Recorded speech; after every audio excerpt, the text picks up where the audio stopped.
I'm ArmoredChocobo, and Frog is taking a mandatory union disco nap.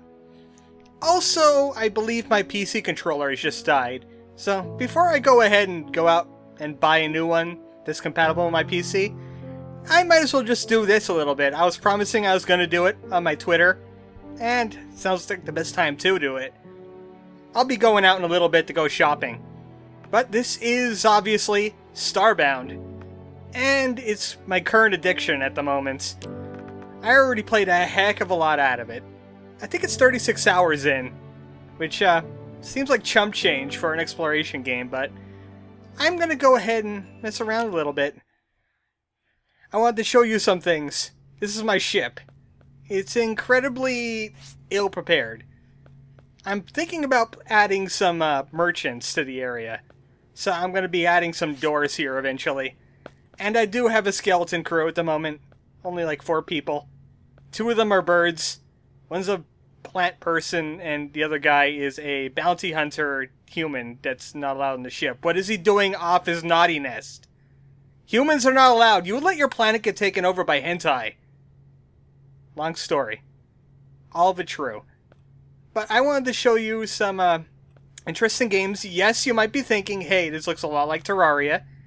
And you would be very correct. But instead of Terraria being just one planet, this one is a whole bunch of planets.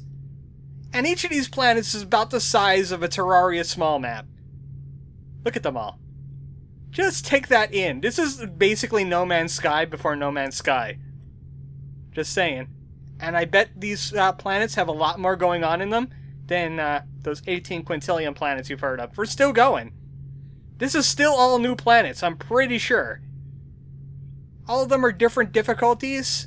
That's like tier 4. That's maximum tier. Where's temperate? That's a tier 3 planet, tier 2, and like basic planets like Hamasaki there. But we could just keep going. And every little star has their own system. Those are all worlds you could go to. Even that one, it's a moon. You get fuel from there, but also you need some kind of like, you need a breathing pack to get there. And I'd be spending a heck of a lot of fuel, which I'm not going to be doing right now. Instead, I have some areas bookmarked by my teleporter, so I don't need to spend fuel to get to them. So I might as well start out with my first little colony I was working on. This is on a basic planet, a starter planet, if you will. And I just decided to gut a mountain and put a whole bunch of homes here. This is my first little foray into colonization. All these guys are tenants. They will pay me stuff. Like I just got some rice off of that plant person. And that monkey just gave me some hunting spears. No birds at this area, though. Kind of boring, kind of samey. I'm not too imaginative when I come to buildings. It's just like, hey, I'll give you lights and a door, and you deal with the rest. That's basically what I was at the beginning, because I really didn't have a lot of tools. I mean, the most expansive thing we have here is like a mini fridge. That table I found somewhere. I also found these statues on another planet. I just brought them in here and set them up. I got this thing. It's a whatchamacallit. And let me tell you, it makes the what's-a-doodle look like a doohickey. And a bunch of basic crafting tables. There's no need to be upset. We got crafting. Take that. And a little storage area that I just made for no good reason. We even got a bed that someone happens to be using at the moment. And, of course, every colony needs a little bit of farming. I kind of gutted this farm already, taking seeds from it, and went to other planets. Oh, also you'll get powers, which is something you don't get in Terraria. Usually you need trinkets for things like double jump. You basically earn them fairly quickly in Starbound. All it takes is like 7 tech cards to get that, and let me tell you, they're incredibly common. And so are manipulator modules. Instead of having picks, well, there are picks in the game, but you have this thingy, which automatically mines for you. It basically does everything. It's an iPod that tears up the ground. Also, you see up there, I'm kind of hungry at the moment. I'm playing on the mode where you could get hungry, because I wanted a little bit of challenge. Sadly, I do not have any cooked food, so I'm just going to go ahead and eat some raw food. I don't need these robo-potatoes. These, what are they called? Diodia. Mmm, copper. Delicious. I could work on making better foods than that by using campfires and stoves and such. But here, it's kind of bare bones. There's a campfire right here. I could cook some steak at it. Very basic stuff. Ah, I didn't realize I had that much meat. Okay, I might as well fill up while I'm here. Basic foods don't heal your hunger for a whole lot, sadly. Also, I got this hatch off of a nearby mining colony, so I decided to put it right here next to my teleportation bookmark, which is pretty easy to make. But yeah, this is Bergen Trucken, King Under the Mountain. Obviously an Undertale reference, and that music's getting loud. I'm gonna have to turn that down. Hold on a second. I didn't realize how loud the music could be in this game. But yeah, it's loud. Sadly, you can only teleport if you're not behind walls or underground, so I have to be on top of my buildings if I want to teleport out. I haven't invested in teleporter technology. Next one is one of my better colonies. Mainly because it's populated with my favorite kind of people. Birds! Everyone here is an avian, because I made it so. And this is basically an island resort on an ocean planet. Like a tier 2 or a tier 3 planet. And I have it a lot better set up. In fact, I'm going to be adding rooms down here. I have an in construction area over there too. All the way down there. I got some houses over here. We got a merchant, we got a cook. And everyone else is either a civilian or a warrior. I think I have about like 3 warriors here just guarding the place. You can manipulate who enters what room by giving them certain items. Like this thing right here, that chest. It's a weapon chest. It qualifies as security, which means I could put a guard there when I set up my little contact tenant thingy. And you can see I got a lot better stuff here. This is tier 1 and tier 2 stuff, basically. I got myself an apothecary station that I like never use ever, but I could upgrade that to a medical station. I could make better healing items. I don't really need those. As long as I'm well fed, I kind of regenerate health, and I got a whole bunch of medical kits anyway. I'm planning to do more with this planet, though. I want to build more resorts like that one, and have them for all the different races. It's basically going to be Star Trek's version of Risa. It's going to be a Starbound Risa. It's just going to be resorts all over the place. Mainly because there's not a lot of land masses, so I could get away with it without looking empty. And this forest right here, this whole forest, I built it myself. Aren't you proud of me? I made all these trees in the middle of the ocean. So the salt water isn't hurting it any, as you can see. But this is, what did I call this place? Bird of Paradise, I believe. Let me go ahead and check my landmark. Yep, that's exactly what I called it, Bird of Paradise. So that was my second colony I ever made, which is filled with gunfire. I bet they're not happy there. Now for my newest one. It's called Bird and Bird Incorporated. Yes, it is a Caro Blaster reference, so you are getting a little bit of Caro Blaster. But this place I actually found pre-built. It was an old abandoned laboratory. And I said, you know what? It shouldn't be abandoned anymore. I'm gonna put people here. Bird people. They know how to do science. I know this because I know how to do science. I got a lot better farm going here. Look at all this stuff. That is indeed stuff. I got a bunch of wacky trees. I found these ones on a... what was that, a frozen planet? There was an area made out of geodes, and geode trees were forming. And I was like, I need those at my science lab. And this is where I do all my heavy-duty crafting. This is where I have the best stuff in the game. Like this manipulator stable, which is actually made so I could start making magic weapons like this thing. Yeah, isn't that nifty? I think this is one of the strongest spells in the game, too.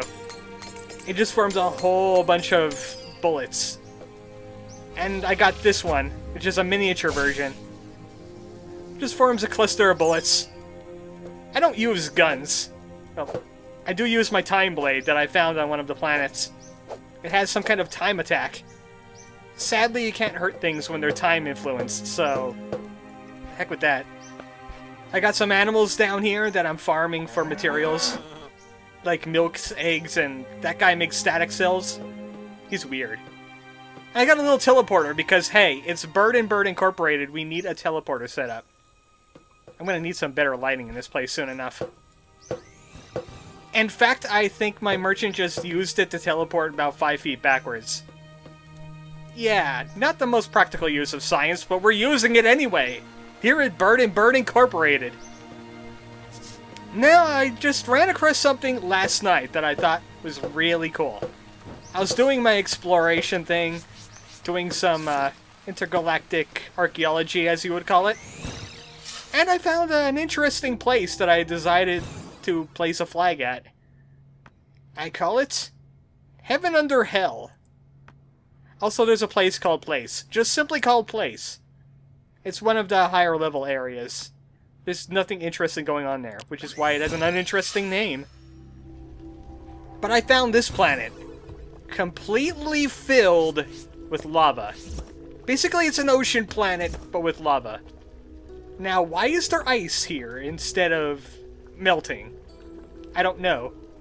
But I was messing around on this planet. I accidentally fell in the lava. I lost my items. Me not accepting the fact that I've lost items, I decided to go digging.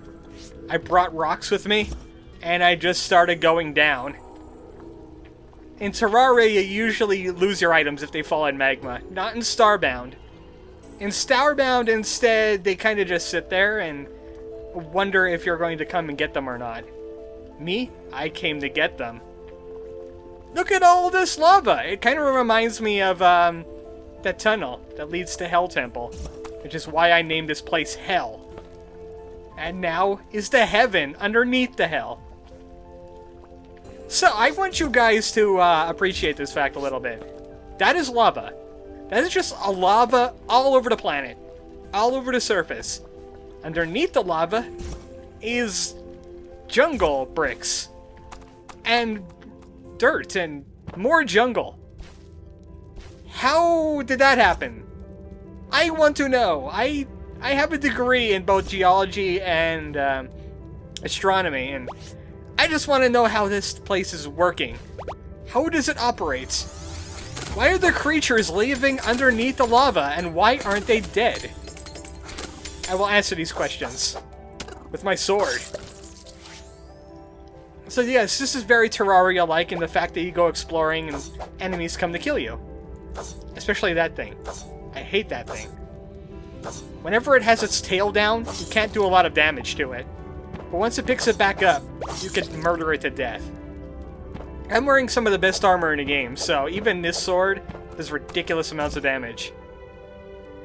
And if you thought the jungle was wacky enough, just wait till you get down here. And you find ice, snow, and scientist people.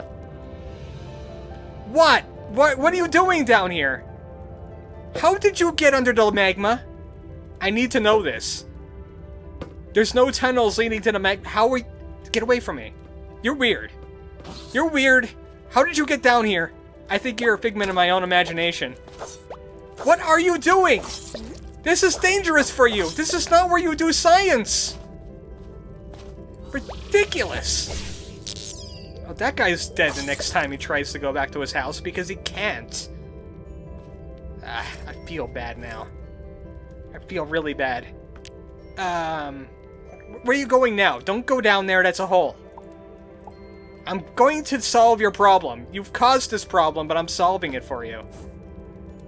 You should be able to get back up if you take that. Be good? Ridiculous. This place is ridiculous. Look at it. It's science and ice underneath magma. Now, I kind of appreciate science and I'll tolerate ice, but when it starts breaking the laws of physics, I have questions. I have a lot of questions. How did they get this down here? This thing is massive. How did they get this down here?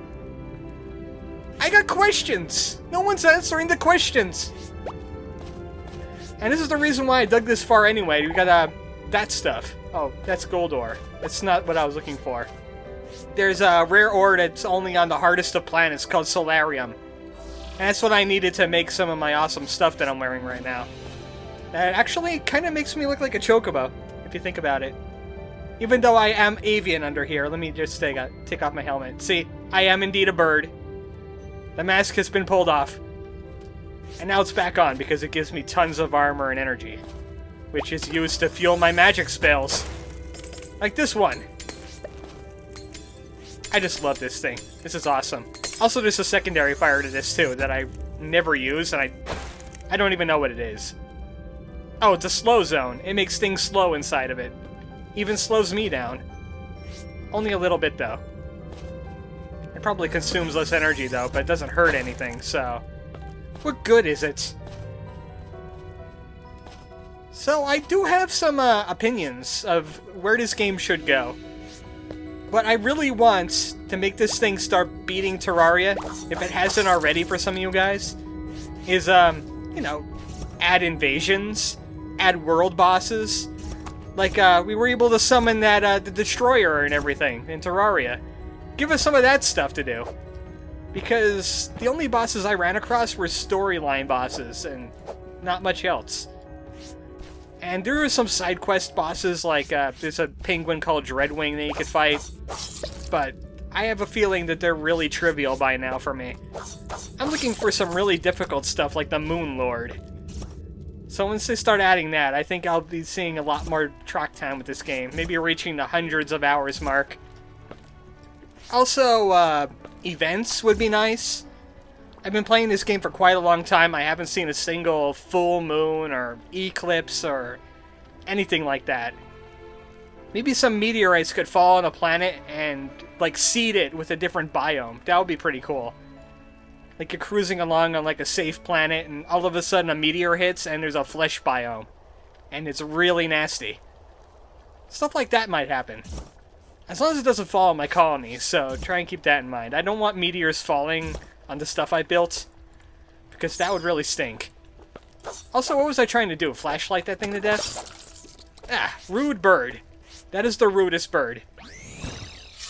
So I'm hoping they add more content to this game, even though there is quite a lot of content in terms of planet exploration, but I'm just thinking about, like, raw stuff that you could do with the game. Like summoning bosses, like I said. I really like the boss summoning mechanic in Terraria. And I think there's a railway system that I haven't messed with yet, so I'm still learning things. I gotta get going in a little bit, though, so I hope you enjoyed this video. I'll see you next time for hopefully more Carol Blaster while I have my, replace my controller. Good night, folks.